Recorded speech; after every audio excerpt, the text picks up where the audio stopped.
প্রিয় শিক্ষার্থীবৃন্দ, করোনার কারণে আমরা অনলাইনে কিছু ক্লাস তোমাদের উদ্দেশ্যে নেব। আজকের আমাদের অধ্যায় হচ্ছে পদার্থবিজ্ঞান প্রথম পত্র, নিউটনীয় বলবিদ্যা। আমরা সিরিয়ালি ক্লাসগুলো আরম্ভ করব, তোমরা দেখতে থাকবে এবং কোনো প্রশ্ন যদি থাকে তাহলে ইনবক্সে কমেন্ট করে আমাকে আবার জানাবা।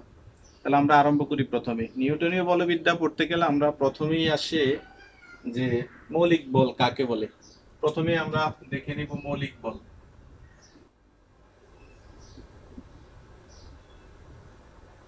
মৌলিক বল আমি সংজ্ঞাটা বলে যাচ্ছি, তোমরা বই থেকে দেখে নিবা। যে সকল বল মূল এবং স্বাধীন, অন্যান্য বল এই বল হইতে সৃষ্টি, কিন্তু এই বল অন্য বল হইতে সৃষ্টি নয়, তাদেরকে বলা হয় মৌলিক বল। এই মৌলিক বল চার প্রকার। এক নম্বরে হচ্ছে মহাকর্ষীয় বল। মহাকর্ষীয় বল। দুই নম্বরে হচ্ছে তড়িৎ চুম্বকীয় বল। তড়িৎ চুম্বকীয় বল। তিন নম্বরে হচ্ছে সবল নিউক্লিয় বল। সবল নিউক্লিয় বল। চার নম্বরে হচ্ছে দুর্বল নিউক্লিয় বল। দুর্বল নিউক্লিয় বল। আমরা এবার এগুলা সম্পর্কে একটু বিস্তারিত আলোচনা করব। প্রথমে আসা যাক মহাকর্ষীয় বল সম্পর্কে। মহাকর্ষীয় বল হচ্ছে সবচেয়ে দুর্বল বল। আমরা জানি মহাবিশ্বে দুটি বস্তুকণার মধ্যে যে আকর্ষণ বল সেটি হচ্ছে মহাকর্ষ বল। এই চারটা মৌলিক বলের ভিতরে সবচেয়ে দুর্বল বল হচ্ছে আমাদের এই মহাকর্ষীয় বল। মহাকর্ষ ইংরেজি হচ্ছে গ্রেভিটেশন। তাহলে গ্রাভিটন নামক এক প্রকার কণার পারস্পরিক বিনিময়ের ফলে এই বলের সৃষ্টি। তাহলে গ্রাভিটন নামক এক প্রকার কণার পারস্পরিক বিনিময়ের ফলে এই বলের সৃষ্টি। তারপরে আসি আমরা তড়িৎ চুম্বকীয় বলের কথা। তড়িৎ চুম্বকীয় বল হচ্ছে মহাবিশ্বে প্রতিটি বস্তু অর্থাৎ দুটি সার্জিত কণার মধ্যে কার্যরত যে বল, দুটি সার্জিত কণার ভিতরে কার্যরত যে বল তাকে বলা হবে তড়িৎ চুম্বকীয় বল। এই তড়িৎ চুম্বকীয় বল দুর্বল বল, তবে মহাকর্ষীয় বলের চেয়ে দুর্বল নয়। তারপরে আসি আমরা সবল নিউক্লিয় বলের কথা। এখানে একটু বলে রাখি, তড়িৎ চুম্বকীয় বল হচ্ছে দুটি কণার পারস্পরিক বিনিময়ের বলে। এই ক্ষেত্রে এই কণাটা হচ্ছে আমাদের ফোটন কণা। ফোটন নামক এক প্রকার কণার পারস্পরিক বিনিময়ের ফলে এই বলের সৃষ্টি। তারপরে আসি আমরা সবল নিউক্লিয় বলের কথা। সবল নিউক্লিয় বল হচ্ছে যে বল নিউক্লিয়াসের সীমানার মধ্যে অর্থাৎ নিউক্লিয়নের মধ্যে কাজ করে তাকে বলা হয় সবল নিউক্লিয় বল। এবং এর পাল্লা হচ্ছে 10⁻⁻15 মিটার, যা একটা নিউক্লিয়াসের ডাইমেনশনের সমান। তারপরে সবল নিউক্লিয় বল হচ্ছে কোন বলের পারস্পরিক ক্রিয়ার ফলে এই বলের সৃষ্টি। আমরা এক্ষেত্রে মেসন নামক এক প্রকার কণার পারস্পরিক বিনিময়ের ফলে সবল নিউক্লিয় বলের সৃষ্টি। মেসন নামক এক প্রকার কণার পারস্পরিক বিনিময়ের ফলে। তারপরে আসি আমরা দুর্বল নিউক্লিয় বলের কথা। দুর্বল নিউক্লিয় বল হচ্ছে নিউক্লিয়াসের সীমানার মধ্যে স্বল্প পাল্লার যে বল মৌলিক কণিকা সমূহের মধ্যে কাজ করে তাকে বলা হয় দুর্বল নিউক্লিয় বল। এবং এর পাল্লা হচ্ছে 10⁻⁻16 মিটার। এবং আমরা এখানে দেখব যে বোসন নামক এক প্রকার কণার পারস্পরিক বিনিময়ের ফলে এই বলের সৃষ্টি। বোসন নামক এক প্রকার কণার পারস্পরিক বিনিময়ের ফলে এই বলের সৃষ্টি। তাহলে আমরা চারটা মৌলিক বল সম্পর্কে জানলাম। এবার আমরা পরবর্তী টপিকসে যাব, সেটা হচ্ছে এটার ব্যাপারে আমরা আরেকটু একটু বলে রাখি। বিজ্ঞানীরা এই চারটা মৌলিক বলকে একত্রিত করার জন্য অনেক চেষ্টা করেন। তার মধ্যে দুইটা মৌলিক বল অর্থাৎ তড়িৎ চুম্বকীয় বল আর হচ্ছে দুর্বল নিউক্লিয় বল, এই দুইটা বলকে তারা একত্রিত করতে সমর্থ হন। এবং এজন্য যে তিনজন বিজ্ঞানীর অবদান তাদেরকে বলা হয় সালাম, ওয়েনবার্গ আর হচ্ছে গ্লাসো। এজন্য এই তত্ত্বটাকে বলা হয় সালাম এবং ওয়েনবার্গের তত্ত্ব। এরপরের টপিকসে আমরা বলছিলাম ঘর্ষণ নিয়ে আমরা আলোচনা করব। ঘর্ষণ আমরা জানি একটি বস্তু যদি আরেকটা বস্তুর উপর দিয়ে গড়িয়ে চলে তাহলে তার গতির বিরুদ্ধে যে বাধা সেটাকে বলা হয় ঘর্ষণ।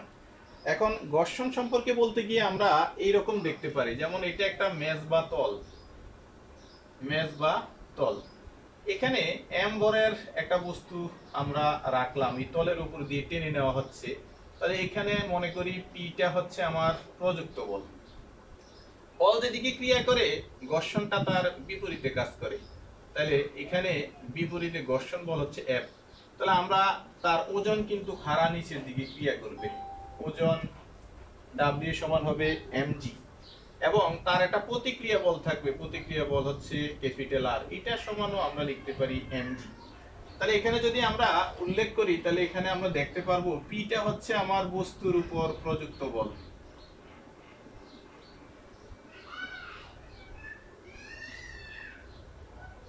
পিটা হচ্ছে বস্তুর উপর প্রযুক্ত বল, এফ হচ্ছে ঘর্ষণ বল, ঘর্ষণ বল। আমরা দেখতেই পাচ্ছি প্রযুক্ত বল এবং ঘর্ষণের মধ্যবর্তী কোণটা কিন্তু 180। তাহলে ক্রিয়া বল এবং প্রতিক্রিয়া বলের মধ্যবর্তী কোণ হচ্ছে 180। তাহলে ঘর্ষণ বল যদি আমাদের স্মল এফ হয় আর ডাব্লিউ হচ্ছে বস্তুর ওজন, বস্তুর ওজন ডাব্লিউ সমান আমরা লিখতে পারি এমজি। আর এখানে ক্যাপিটাল আরটা হচ্ছে প্রতিক্রিয়া বল, প্রতিক্রিয়া বল, প্রতিক্রিয়া বল, এটাকেও আমরা লিখতে পারি এমজি। এই রাশিগুলো আমরা এখান থেকে পাই। পরবর্তীতে আমরা এই বস্তুটাকে যেই ত্বরণে টেনে নেওয়া হয়, যদি সেই ত্বরণ হয় আমার এ, বস্তুটাকে বস্তু যেই ত্বরণে সামনের দিকে যায়, বস্তু যেই ত্বরণে সামনের দিকে যায় তা যদি স্মল এ হয় তবে নিট বল, নিট বল বা মোট বল, নিট বল বা মোট বল হবে এফ সমান, এফ সমান হবে পি মাইনাস এফ। কারণ প্রযুক্ত বলটা ক্রিয়া করে সামনের দিকে আর ঘর্ষণ বল ক্রিয়া করে তার বিপরীত দিকে। একটা আরেকটার বিপরীত হওয়ার কারণে আমরা এখানে মাইনাস চিহ্ন ব্যবহার করি। তাহলে মোট নিট বল এফ সমান হচ্ছে পি মাইনাস হচ্ছে এফ। তাহলে পি মাইনাস যদি এফ হয়, আমরা এখানে জানি প্রযুক্ত বল হচ্ছে পি। তাহলে প্রযুক্ত বল যদি আমার পি হয়, এফ সমান আমরা লিখতে পারি এম এ, এফ সমান হচ্ছে এম এ, আর এখানে হচ্ছে পি মাইনাস এফ। তাহলে কত ত্বরণে সামনের দিকে যাবে তার সমীকরণ আমরা এইভাবে বের করতে পারি, এম। এটা হচ্ছে বস্তুটা কত ত্বরণে সামনের দিকে যাবে তার উদাহরণ। আমরা আবার জানি ঘর্ষণ গুণাঙ্ক, ঘর্ষণ গুণাঙ্ক, ঘর্ষণ গুণাঙ্ককে মিউ দ্বারা প্রকাশ করা হয়। তাহলে ঘর্ষণ গুণাঙ্ক কাকে বলে? এফ বাই আর। তার মানে এফ হচ্ছে আমার এখানে কি ঘর্ষণ বল, ঘর্ষণ বল এবং অবিলম্ব প্রতিক্রিয়ার যে অনুপাত তাকে বলা হবে ঘর্ষণ গুণাঙ্ক। তাহলে ঘর্ষণ গুণাঙ্ক যদি এত হয় তাহলে এফ সমান আমরা আবার লিখতে পারি কত? মিউ আর। এফ সমান আমরা লিখবো আবার মিউ আর। তাহলে এই সমীকরণটাকে আমরা এইভাবেও অগ্রসর করতে পারি। এ সমান হচ্ছে এম, এখানে পি মাইনাস এফ এর পরিবর্তে আবার লিখতে পারি আমরা মিউ আর। এই সমীকরণের মাধ্যমে আমরা একটা বস্তুকে সামনের দিকে যদি টেনে নেই তাহলে কত ত্বরণে বস্তুটা সামনের দিকে যাবে সেটা আমরা বের করতে পারবো। গেল এটা। আমরা পরবর্তী টপিকসে আসি যে টেনশন বল কি জিনিস।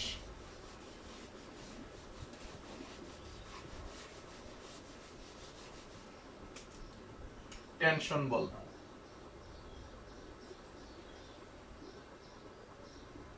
টেনশন বল, টেনশন বল হচ্ছে একটি বস্তু অপর একটি বস্তুর সাথে যুক্ত থেকে, একটি বস্তু অপর একটি বস্তুর সাথে যুক্ত থেকে যে লব্ধি বলের সৃষ্টি করে তাকে বলা হয় টেনশন বল।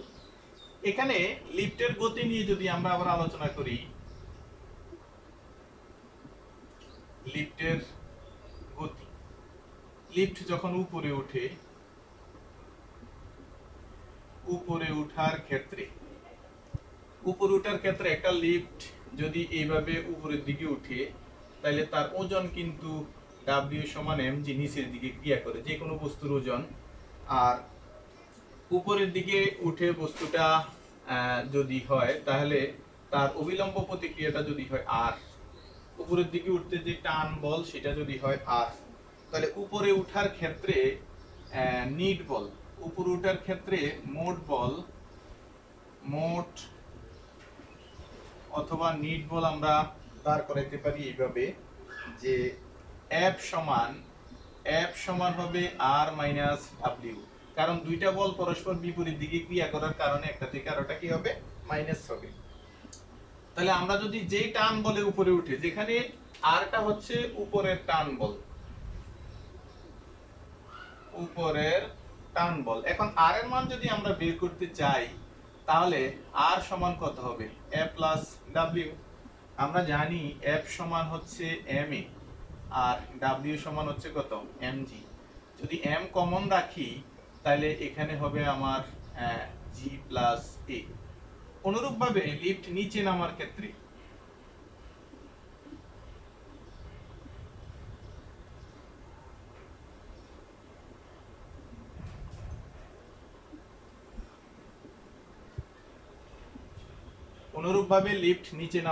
আমরা লিখতে পারবো আর সমান এম, এখানে হবে জি মাইনাস এ। কেননা নিচে নামার ক্ষেত্রে তার টান বলটা নিচের দিকে ক্রিয়া করবে এবং ওজন ডাব্লিউ সমানও নিচের দিকে ক্রিয়া করবে, ডাব্লিউ সমান এম জি। এখন দুটোটা যখন একই দিকে হবে তখন আমরা নিট বলকে লিখব এইভাবে, এফ সমান আর প্লাস ডাব্লিউ। তখন আর এর মান যদি বের করতে হয় তাহলে হবে এফ মাইনাস ডাব্লিউ। তখন যেহেতু তার ওজনের মানটা বেশি, তাহলে সেই ক্ষেত্রে আমরা এটাকে লিখব যে এম আর হবে জি প্লাস এ, জি প্লাস এ, জি মাইনাস এ। আগেরটা ছিল প্লাসের আর এটা হবে জি মাইনাস এ। এইভাবে আমরা লিফটের ক্ষেত্রে তার লব্ধি বলের মান বের করতে পারবো। গেল। তারপরে আমরা এখানে দেখব যে ঘাত বল কি জিনিস।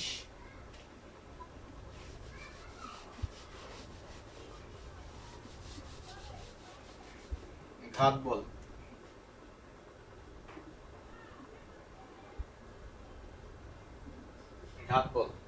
ঘাত বল হচ্ছে খুব বড় মানের কোন বস্তু যদি কোনো ছোট বস্তুর উপর ক্রিয়া করে, খুব বড় মানের বল যদি কোনো ছোট বস্তুর উপর ক্রিয়া করে তাকে বলা হবে ঘাত বল। যেমন একটা ক্রিকেট ব্যাট দ্বারা বলকে আঘাত করা, তারপরে র্যাকেট দ্বারা পেদারকে আঘাত করা, এই যেগুলোকে বলা হবে ঘাত বল। এটা হচ্ছে ঘাত বল আর এটা হচ্ছে বলের ঘাত। বলের ঘাতকে শুধু ঘাতও বলা হয়, বলের ঘাতকে শুধু ঘাতও বলা হয়। তাহলে বলের ঘাত কি, বল এবং বলের ক্রিয়াকালের গুণফলকে বলা হয় বলের ঘাত। বলের ঘাতকে যে দ্বারা প্রকাশ করা হয়, তাহলে বল হচ্ছে এফ আর ক্রিয়াকাল হচ্ছে টি। তাহলে এফ সমান আমরা লিখতে পারি এম এ আর হচ্ছে টি। এম এর পরিবর্তে লিখতে পারি V minus U T, T যদি আমরা কেটে দেই তাহলে এখানে লিখতে পারি M B minus M U. অর্থাৎ আমরা এই কথা বলতে পারি যে বলের ঘাত বস্তুর ভরবেগের পরিবর্তনের সমান। বলের ঘাত বস্তুর ভরবেগের পরিবর্তনের সমান। তাহলে আমরা এখান থেকে জানলাম যে বলের ঘাত হচ্ছে বস্তুর ভরবেগের পরিবর্তনের সমান। তারপরে আমরা এখানে ভরবেগের সংরক্ষণশীল সূত্র আমরা জানি, 9 10 এ আমরা এগুলো পড়ে আসছি। তারপর আমরা একটু আলোচনা করব ভরবেগের সংরক্ষণশীল সূত্র।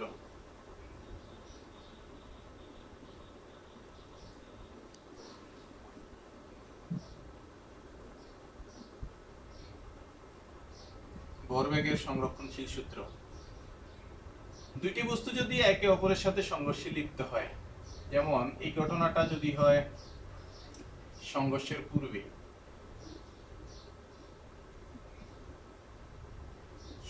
পূর্বে, প্রথম বস্তুর ভর m1, প্রথম বস্তুর আদিবেগ u1, দ্বিতীয় বস্তুর ভর m2 আর দ্বিতীয় বস্তুর আদিবেগ হচ্ছে u2। কোন এক সময় বস্তুদ্বয় সংঘর্ষে লিপ্ত হলো, f1 আর হচ্ছে f2, এবং সংঘর্ষের পর, এই ঘটনাটা হচ্ছে সংঘর্ষের পর m1 M1 M2 V1 V2, অর্থাৎ দুটি বস্তুর ভর হচ্ছে, প্রথম বস্তুর ভর M1, দ্বিতীয় বস্তুর ভর হবে M2, আর প্রথম বস্তুর আদিবেগ U1, দ্বিতীয় বস্তুর আদিবেগ U2, এবং প্রথম বস্তুর শেষ বেগ V1 এবং দ্বিতীয় বস্তুর শেষ বেগ হচ্ছে V2। সংঘর্ষের সময়কালটা হবে T।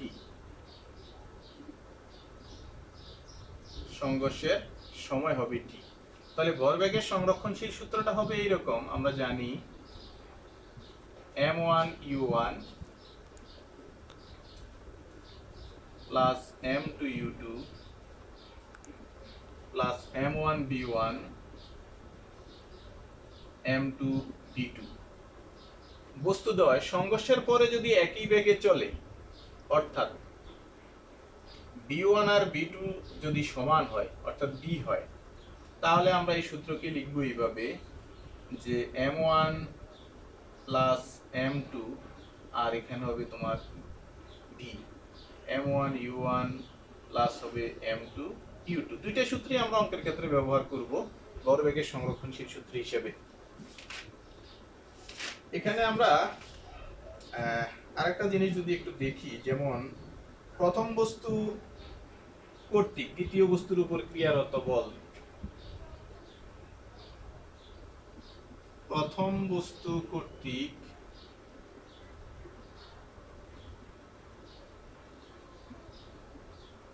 দ্বিতীয় বস্তুর উপর ক্রিয়ারত বল F1 সমান হবে F1 সমান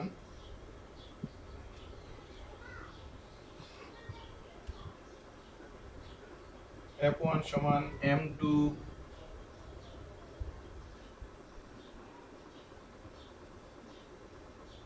V2 minus M2 U2 by T, যেখানে T কে আমরা বলছি সংঘর্ষের সময়। অনুরূপভাবে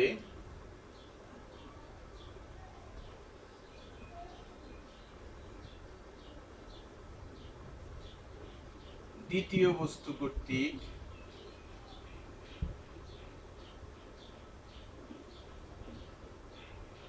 প্রথম বস্তুর উপর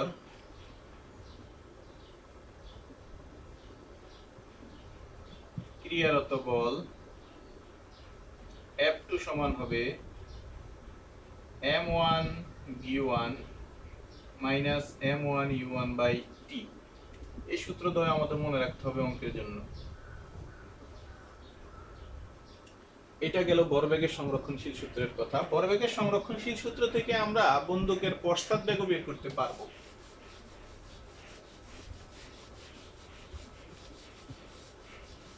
তাহলে আমরা চলে যাই বন্দুকের পশ্চাৎ বেগ।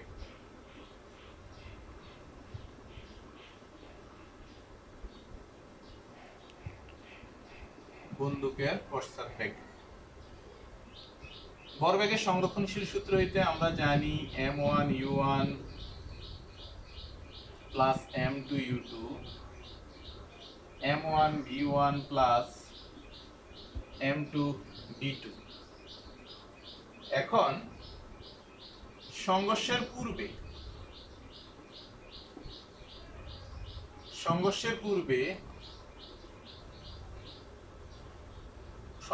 পূর্বে বন্দুকের আদিবেগ, সংঘর্ষের পূর্বে বন্দুকের আদিবেগ U1 সমান 0, গুলির আদিবেগ U2 সমানও 0,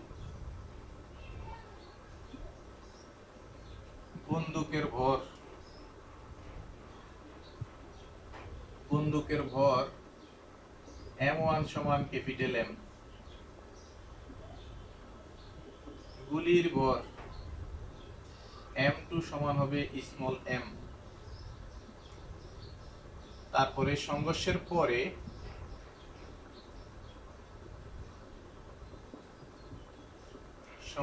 পরে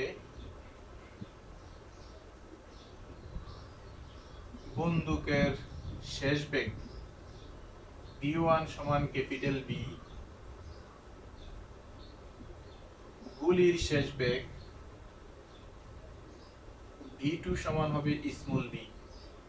তাহলে ওই যে প্রথম সমীকরণকে আমরা লিখতে পারি 0 প্লাস 0 সমান M1 হচ্ছে ক্যাপিটাল এম আর D1 হচ্ছে ক্যাপিটাল বি, প্লাস মানগুলো যদি আমরা বসিয়ে দেই এম আর এখানে হবে বি, পক্ষান্তর করলে আমরা এটাকে লিখতে পারবো এম বি আর হচ্ছে এম স্মল বি, যেখানে ক্যাপিটাল বি সমান হবে minus small M by capital B. এটা হচ্ছে বন্দুকের প্রস্থাবেগের রাশিমালা। বন্দুকের শেষ বেগ, আর যদি আমরা পশ্চাৎ বেগ বলি, পশ্চাৎ বেগ, তাহলে এটাকে লিখব এইভাবে এম ক্যাপিটাল এম আর হচ্ছে বি। এভাবে আমরা বন্দুকের পশ্চাৎ বেগের রাশিমালা বের করতে পারবো। কত মিনিট গেছে? 21 মিনিট। আজকে আমরা এই পর্যন্তই রাখলাম। আগামী ক্লাসে আমরা পরবর্তী টপিকস নিয়ে আবার আলোচনা করব।